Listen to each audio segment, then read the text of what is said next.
സങ്കീർത്തനങ്ങൾ അധ്യായം 9. മർദ്ദിതന്റെ പ്രത്യാശ. പൂർണ്ണഹൃദയത്തോടെ ഞാൻ കർത്താവിന് നന്ദി പറയും. അവിടുത്തെ അത്ഭുത പ്രവൃത്തികൾ ഞാൻ വിവരിക്കും. ഞാൻ അങ്ങയിൽ ആഹ്ലാദിച്ചുല്ലസിക്കും. അത്യുന്നതനായവനെ, അങ്ങയുടെ നാമത്തിന് ഞാൻ സ്തോത്രം ആലപിക്കും. എന്തെന്നാൽ എന്റെ എതിരാളികൾ പിന്തിരിഞ്ഞോടിയപ്പോൾ കാലിടറി വീഴുകയും അങ്ങയുടെ മുമ്പിൽ നാശമടയുകയും ചെയ്തു. അങ്ങ് എനിക്ക് നീതി നടത്തി തന്നിരിക്കുന്നു.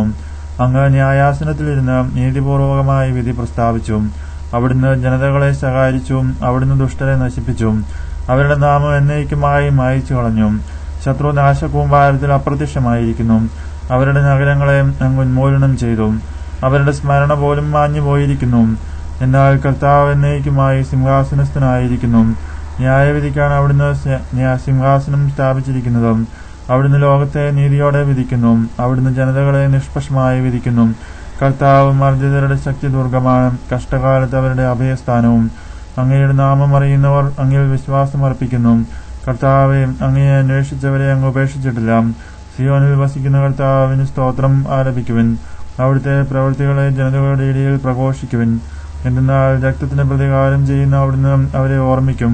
പീഡിതരുടെ നിലവിളി അവിടുന്ന് മറക്കുന്നില്ല. കർത്താവെ, എന്നോട് കരുണ കാണിക്കണമേ.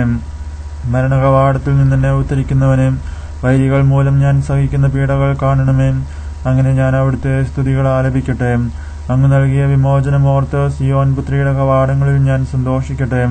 തങ്ങൾ കുഴിച്ച കുഴിയിൽ തന്നെ ജനതകൾ വീണടിഞ്ഞു. തങ്ങൾ ഒരുക്കിയ കണിയിൽ അവരുടെ തന്നെ പാദങ്ങൾ കുരുങ്ങി. കർത്താവ് തന്നെ വെളിപ്പെടുത്തി. അവിടുന്ന് ന്യായവിധി നടത്തി. ദുഷ്ടർ സ്വന്തം കരവേലകളിൽ കുടുങ്ങി. ദുഷ്ടർ പാതാളത്തിൽ പതിക്കട്ടെ. ദൈവത്തെ മറക്കുന്ന സകല ജനതകളും തന്നെ. ദരിദ്രർ എന്നേക്കും വിസ്മരിക്കപ്പെടുകയില്ല. പാവങ്ങളുടെ പ്രത്യാശ എന്നേക്കുമായി അസ്തമിക്കുകയില്ല.